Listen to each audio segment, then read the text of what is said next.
There is a hidden war that rages within every human being, a war not fought with fists or weapons, but with emotion. Anger is often the general leading that inner battle, erupting suddenly as if from nowhere. And yet it does not come from nowhere. It is a messenger. It is the voice of the unhealed past, the unmet shadow, the forgotten child within us still crying to be seen.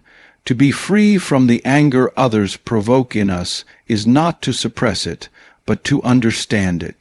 We do not master our emotions by pretending they do not exist.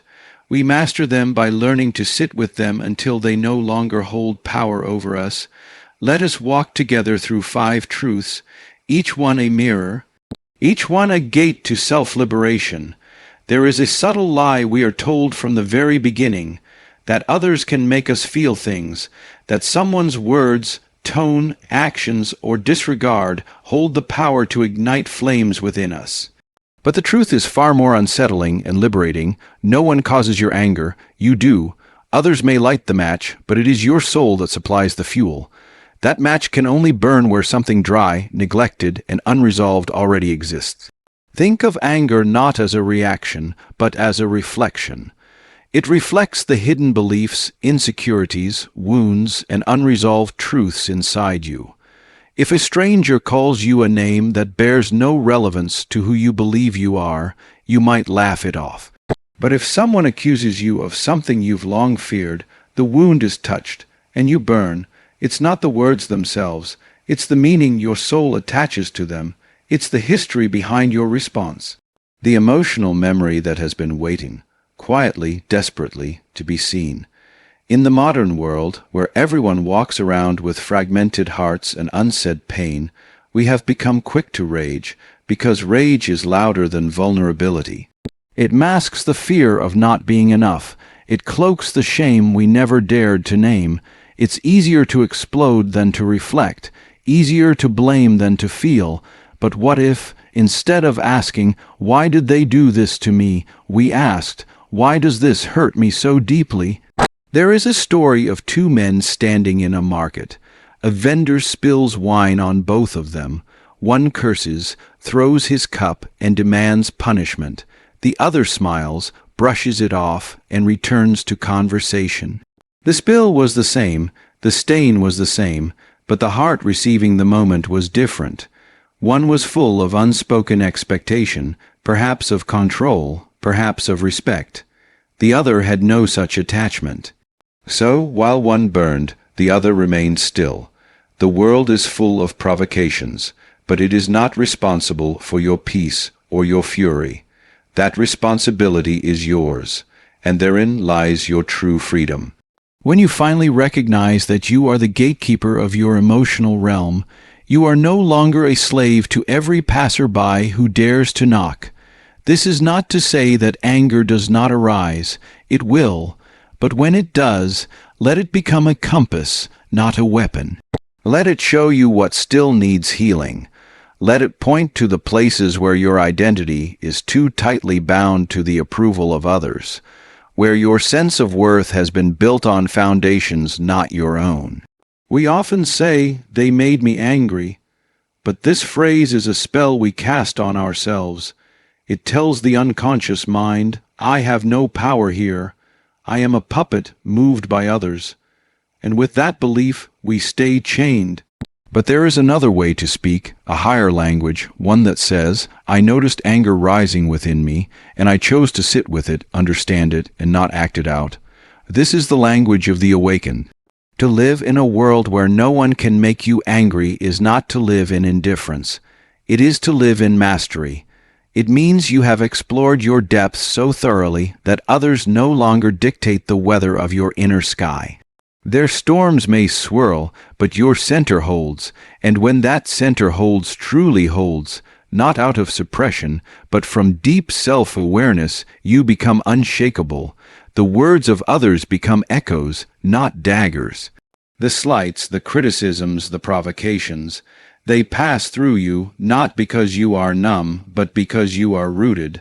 So begin here, not by changing the world, but by reclaiming your place as its interpreter. By taking responsibility not just for what happens to you, but for how you choose to respond. That is the beginning of emotional sovereignty. That is the beginning of peace. Anger, in its rawest form, is rarely what it appears to be. Though it may rise like fire, it is often born in places of deep cold. It masks the ache of sadness, the sting of rejection, or the quiet, crawling fear that we are not safe, not enough, not loved. It is a surface reaction to a subterranean wound. And the tragedy is that we mistake it for strength, when it is so often the scream of what has long gone unheard. Think of the man who erupts at his wife for arriving late to dinner. His voice is sharp, his face tight with fury. But pause the scene, slow it down. What lies behind his words? Perhaps it's not anger at the delay, but a fear he's felt since childhood. Fear that he isn't a priority, that he can be forgotten, left behind. A child once stood at the window waiting for someone who didn't come. That boy never wept openly, for no one was there to hold him. So now, as a man, he roars instead. Or consider the woman who lashes out at a colleague who overlooked her suggestion in a meeting. Her voice cuts through the room like ice, but inside she's burning, not because she was ignored in that moment, but because she has been quietly overlooked her whole life. Perhaps her parents praised her sibling more. Perhaps her ideas were never valued in school. She learned not to grieve that silence, but to fight it, to punch her way into visibility. Her anger is not about now, it is the past, breaking through the cracks of her present. We do not just feel anger. We wear it, like armor, like a second skin. It protects the parts of ourselves that were never allowed to exist freely. The boy who was told, "Stop crying," grows into the man who punches walls. The girl who was met with silence when she needed comfort becomes the woman who controls others so she'll never feel powerless again. What we were not allowed to feel, we learned to suppress. What we suppressed became heavy. And that weight eventually turns to rage, but that rage is a disguise. It is pain dressed in bold colors, and until we are brave enough to peel back the layers, to ask what the anger is really trying to say, we remain stuck in a loop. We react instead of reflect. We push others away when we most want them close. We fight battles that are not happening now, but happened years ago. It is not easy to stop in the heat of anger and ask, "What am I truly feeling beneath this?" It takes great courage. Because the answer may not be noble. It may be, "I feel invisible," or "I'm terrified you will leave me," or "I feel small and unloved." But that vulnerability is not weakness. It is the root of transformation. Because once you meet the wound beneath the rage itself begins to dissolve. It no longer needs to shout to be heard. Often, the child within us is not angry. She is scared. He is grieving. They are longing for safety, tenderness, permission to feel. When anger arises, it is an invitation to turn inward, to hold ourselves the way we once needed to be held, to listen to the voices inside that were silenced for too long. So the next time you feel the heat rising, pause. Breathe, ask not, "Why is this happening?" but "What in me is crying for attention?"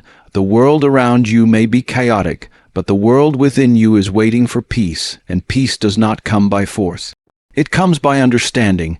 Every human being carries within them a world not fully visible to the eye, a vast inner landscape made of memories, disappointments, hidden fears, silent resentments, and unmet needs.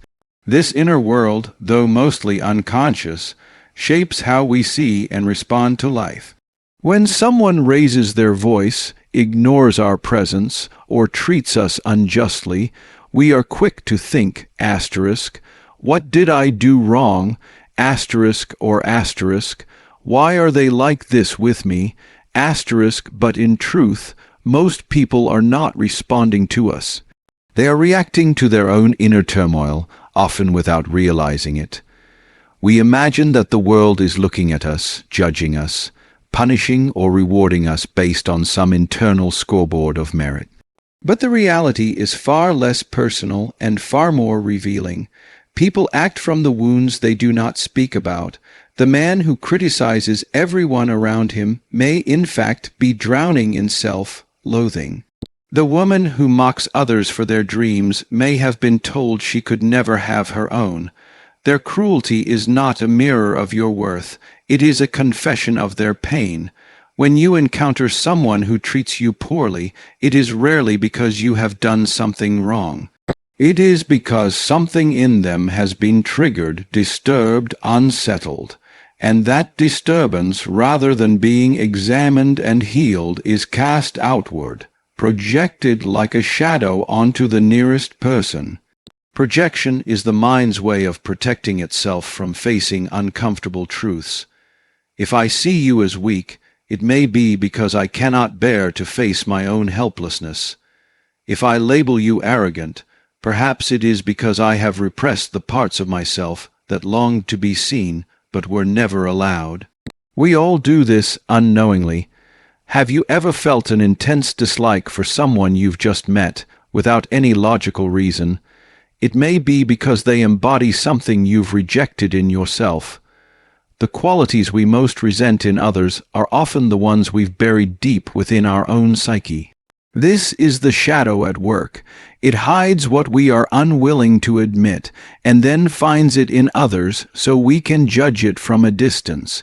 When we make everything about ourselves, we suffer twice, once from the wound itself, and again from believing we caused it. But when we understand that people are mirrors reflecting their own fears and experiences, something changes. We stop internalizing every cold glance, every short word, every act of rudeness. We begin to see others not as enemies or judges, but as fellow travelers, each carrying unseen burdens. Imagine walking through a crowded street. Each person you pass is wearing a mask crafted by their past. The angry man is not angry at you. He is angry at the life that disappointed him. The withdrawn woman is not rejecting you. She is trying to protect a heart that has been broken too many times. If you look closely with understanding instead of defensiveness, you'll see that very few people are truly present with you.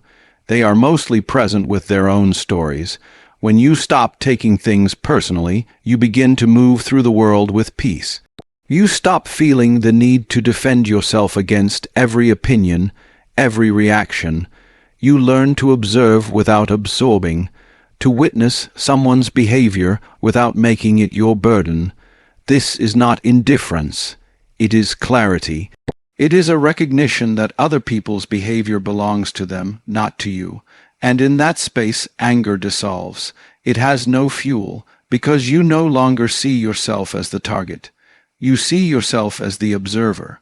You stop reacting and begin understanding, and from understanding, true freedom is born. There is a strange, almost invisible loop that plays out in our lives, a loop of reactivity so familiar and ingrained that we mistake it for our nature. Anger is one of its most seductive players. Like an actor who has memorized his lines, our anger steps forward on cue. A certain look, a tone of voice, a gesture we've seen before, and suddenly we erupt. Not because the moment demands it, but because the past is speaking through us, unfiltered and unchallenged. This is not a conscious decision. It is a patterned performance rehearsed 1,000 times in silence. And yet, within this cycle, there exists a sacred moment, a single, fragile opening that holds the possibility of transformation, the pause. The pause may last only seconds, but within it lives eternity. It is the sliver of time between stimulus and response, between the strike of a match and the decision to add fuel or withhold it. Most people never enter this space. They move like puppets, their strings pulled by unconscious wounds and reflexive emotions. But those who dare to pause, who stop before the response consumes them, step into a realm of extraordinary power. To pause is not to suppress. It is not denial or betrayal. It is presence. It is the moment in which you reclaim your authorship. You are no longer the child reacting to the father's scorn, the woman defending herself from a past betrayal, the man proving he is not weak. You become the witness instead of the wounded, the observer instead of the one overwhelmed. And in witnessing, you awaken. Consider a man whose anger flares when he feels disrespected. A comment in a meeting, a gesture from his partner, and the fire rises. He has played this scene so often, he no longer questions it. But one day, something different happens. The words still sting, but he does not speak immediately. He feels his fists clench, his breath shorten, his heart pound, and then he pauses. He inhales deeply, presses his hand to his chest, and silently affirms, "I am safe. I do not need to act out this pain." In that small act, he shifts from automation to awareness. He has interrupted the pattern. And that is no small thing. It is a revolution of the self. The mind, left unchecked, is a creature of habit. It will replay the same emotional tapes over and over, not because they serve us, but because they are familiar. Familiarity feels like safety, even when it causes harm, but the pause disrupts that illusion. It tells the nervous system, we are not in danger, we are not in the past, we are here now, and we are capable of choosing differently. This act of self-interruption, practiced again and again, begins to carve a new path through the mind. It is not a quick fix. It is a discipline, a devotion to something higher than momentary satisfaction, the deep, unwavering desire to be whole. Do not underestimate this practice. It may appear simple, just a breath, a heartbeat of silence, a word whispered to the soul, but in reality it is an act of spiritual defiance. It says to the chaos within, I see you, but I will not become you. It says to the old wounds, you are part of me, but you do not speak for me. It is not passive. It is not weak. It is the strength of a warrior who knows that stillness, not rage, is where true power lives. Fire requires oxygen, rage requires participation. Your silence is not retreat, it is mastery, and when you learn to pause before you react, you are no longer merely surviving your emotions. You are shaping them, guiding them, transforming them into something conscious and sacred. This is the alchemy of awareness, and from it a new self is born. Anger, for all its heat and noise, is not the enemy. It is a signal, a gatekeeper. It does not come to destroy, but to reveal. Beneath every outburst, every clenched jaw and raised voice, there is a deeper truth trying to surface. Something buried, something wounded, something left unattended in the quiet corners of your soul. And unless you have the courage to sit with it, listen to it, and walk with it into the fire of transformation, it will keep coming back again and again in louder forms. There is something sacred about the pain we avoid. It does not disappear simply because we look the other way. It waits. It waits in the shadows of your reactions, in the faces of those who trigger you, in the silence after a conversation that left you aching. Anger is not random. It is the body's protest against betrayal, the psyche's alarm in the face of violation, the heart's refusal to carry unspoken sorrow any longer. It protects what is most fragile within you. And so, to heal your anger is not to silence it, but to understand what it is shielding. That journey often leads backward, not because we should live in the past, but because parts of us never left it. The child who was never truly seen, the teenager who was humiliated and had to pretend it didn't hurt, the young adult who learned to suppress their needs to be accepted. These parts of you still live within you, still flinch at old threats, still shout when they feel forgotten. Anger is often their only language, the only way they know to say, I'm still here and I still need you. To move beyond the grip of this anger, you must go inward, not to control it, not to crush it, but to integrate it. And integration requires honesty, radical, uncomfortable honesty. It asks, where have I abandoned myself to keep the peace? Where did I learn to equate love with silence? Whose voice lives in my head when I criticize myself? These are not questions for the faint of heart. They require the willingness to touch your own pain without judgment, to sit with the parts of yourself that were shamed, ignored, or punished, and offer them what no one else did, compassion. Healing is not a straight line. There will be days when the anger rises again. Do not shame yourself for that. Instead, witness it, sit with it, write about it, speak it aloud if you must. Let it move through you, but do not let it define you. True healing doesn't mean you never get triggered. It means you recognize the trigger for what it is, an echo of the past, not a command in the present, and in recognizing it, you reclaim your power. Forgiveness may be part of this path, not to erase what was done, not to condone it, but to stop carrying the poison inside you. Some of your anger belongs to people who never apologized and never will. But it does not belong in you. It is not your home, and forgiveness in this sense is the process of releasing yourself from a sentence you never deserved. Eventually, as you continue to do this work, not once, but again and again, you will notice something extraordinary. The insults that once pierced you will lose their sting. The behaviors that once provoked you will no longer grip you. You will not be numb. You will be free, because you will have met your darkness and made peace with it. And when you are no longer afraid of your inner world, no one can weaponize it against you. To never be made angry by anyone again is not about perfection. It is about presence. It is not a final destination. It is a daily commitment to meet yourself with truth. Every time you choose reflection over reaction, every time you choose understanding over blame, you take a step toward wholeness. And that wholeness becomes your armor, not to harden you, but to protect the sacred calm within you. The calm that no voice, no insult, no storm can ever touch again. So let us remember, no one gives us anger, we create it. Anger is a teacher, not an enemy. Other people's behavior is their mirror, not our truth. We always have the power to pause, to breathe, to choose, and the deepest strength comes not from resistance, but from inner reconciliation. The path to peace is not outside of us, it lies within, and when you master that path, the world will lose its power to disturb your soul. You will no longer be a slave to the storms around you, because you will have learned to command the sky within.